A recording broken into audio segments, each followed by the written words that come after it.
Good morning. Today let us discuss 09th January 2016 newspaper. The first article is related to the recent Pathankot incidents, how we shall strengthen our security architecture in the country. Let's analyze the existing security architecture. Do we have a complete strategy and a doctrine on this particular front? Especially in India, from 2000 onwards, the increased role of non-state actors is clearly visible. And Pakistan, China, they are using these non-state actors to create disturbance and also instability in India is clearly visible. So the state-sponsored terrorism, or else I can say it as, the neighboring states are strongly aiding the terrorist and insurgency elements is a reality in India, a day-to-day reality in India that is clearly visible with the number of terror incidents we are facing. So in this context, the fight against the terror has to be separated from the day's politics, and also you shall have a long-term vision and plan to fight this menace. If you recently observe the Pathankot incident, we can see a series of failures. One is assembling the intelligence inputs. The next is immediate response and rescue operation. And finally, we failed on fixing the accountability. So the author recommends that India has an ad hoc and a temporary posture towards the handling of the security situations. So this has to change. So irrespective of the government of the day, there has to be a predictability and a direction to the security agencies, how they shall act in such a scenario. So India needs a national security doctrine.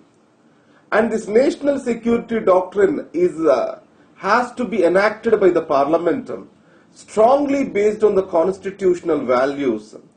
And the amendment of this doctrine has to be as tough as possible, because it has to be a common conscience of all the citizens to fight against the terror in this country. The national security strategy, it provides for a clear course of action, a command and control structure with regard to the neutralization of a terrorist event. And finally, a federal commission on accountability has to be established.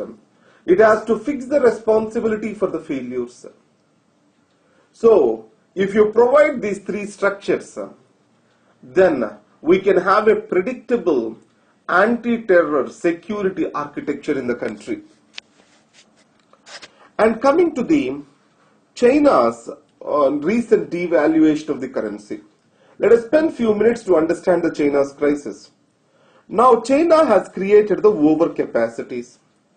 It means that it has got higher factory capacities rather than the global demand.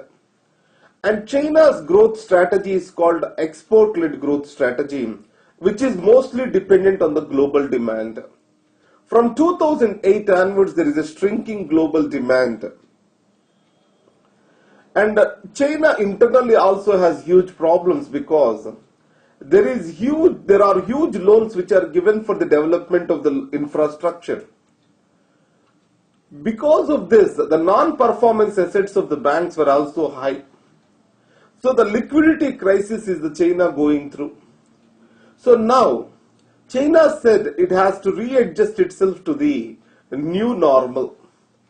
And this new normal is about bringing in a low growth strategy that is sustainable through the creation of a domestic demand and consumption. And it has to focus from low value exports to the high value services. So these are the factors which it is talking about under the new normal. So now, to retain the employment and to decrease the dissent among the people, it has to one way or the other way continue the at least a minimal rate of the growth. And it has to find a way out for its production process. One thing it has undertaken is a long-term infrastructure projects and development of growth corridors along with the One Belt, One Road initiative. And in the meantime, before these investments take a shape and give energies towards the growth, it wants to create or protect its export destinations by making its products much cheaper. And then it has come to yuan devaluation. Now many people did not expect this. The reason is, recently yuan was made as a reserve currency under IMF. So the China has to move more towards the market mechanisms. Unlike this, China has devalued currency. So one fear is this: the Chinese currency probably might be overrated to its economic strength. So to come close to the market determined rate, probably it is devaluating. The second thing is, to increase the exports, it is devaluating the currency. So both of these things are creating the panic in the markets. So once a currency is devaluated, the exports becomes cheaper. So then entire world markets will be flooded with the Chinese exports. Now every other country tries to protect its economy from this Chinese dumping. So they resort to the protectionism. If you can see in this Sita Raman's article, she talks about anti-dumping duties, countervailing duties, minimum import duty. These are all the terms. These are related to the protectionism. And also countries can resolve or go towards the competitive devaluation. Then entire global trading system comes under the strain. So this is what is the most complex challenge. When the trade volume starts shrinking, the global employment shrinks, global growth rate shrinks, and in such a case it is not good for the global economy. And the second thing is, as currency is devalued in China, the investors in China, they are losing value for their money. So the flight of the capital is clearly visible away from China. Rather than strengthening the Chinese situation, it can further worsen in China. That's what is the experts say. Now let's talk about impact on India.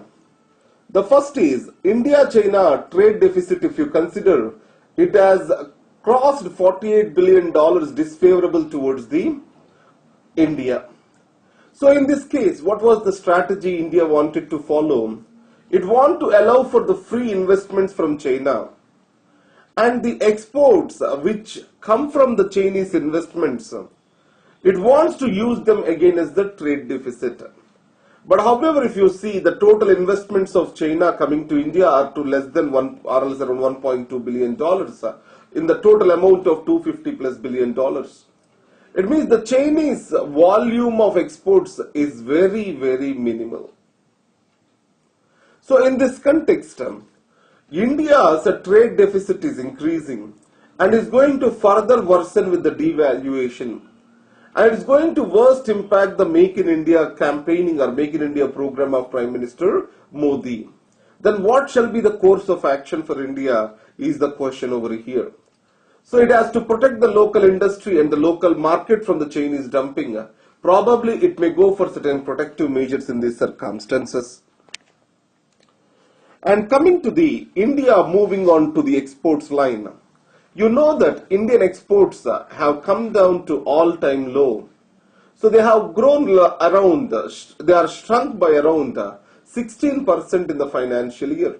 That shows a very bad sign for the merchandise exports of India.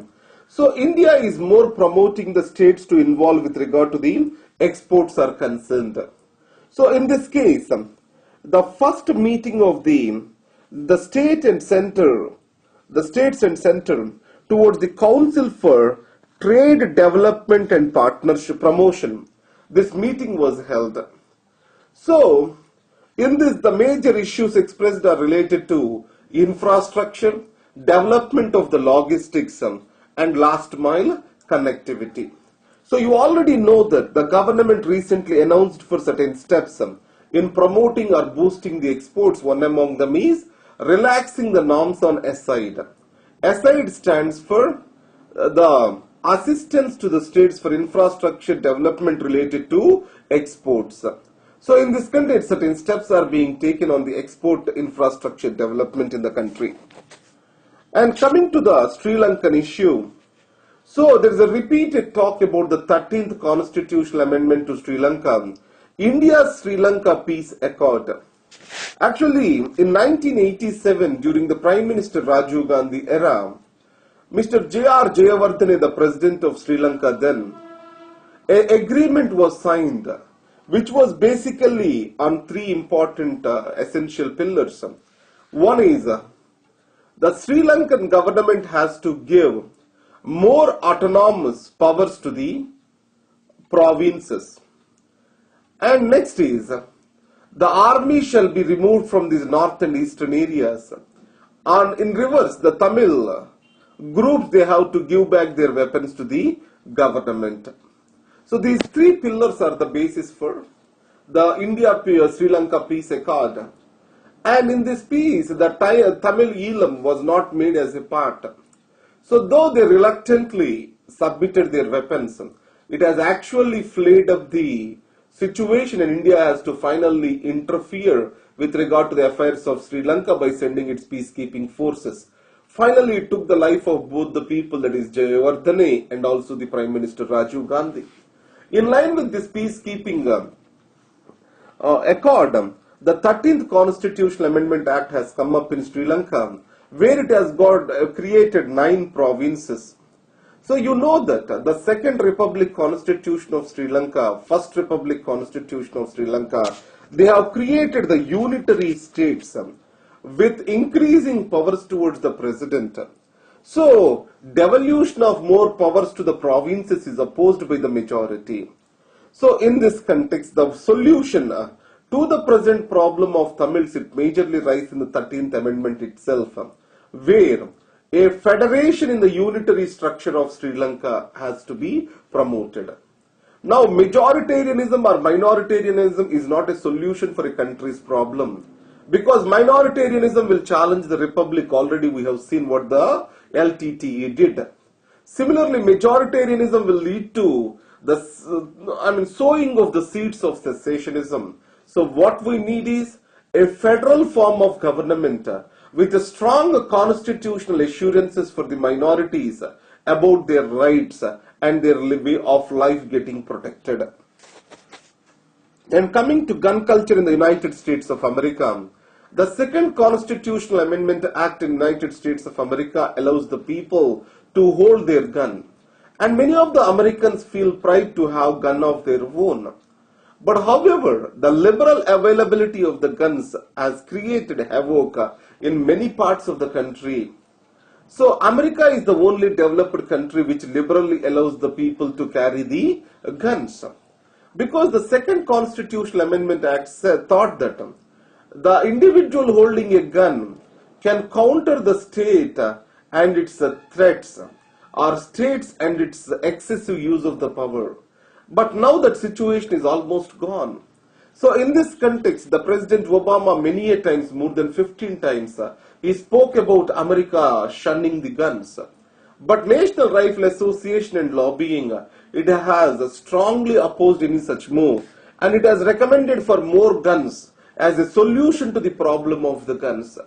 In this context, the Congress consists of the majority of Republicans who support the gun culture in the United States, and efforts of President Obama did not move forward. In this, an executive resolution was made where certain restrictions are brought on the gun culture in the United States of America, where the first one is every person who applies for a gun shall go on a background check, and the more funds will be allocated for the federal agencies involving or dealing with the guns.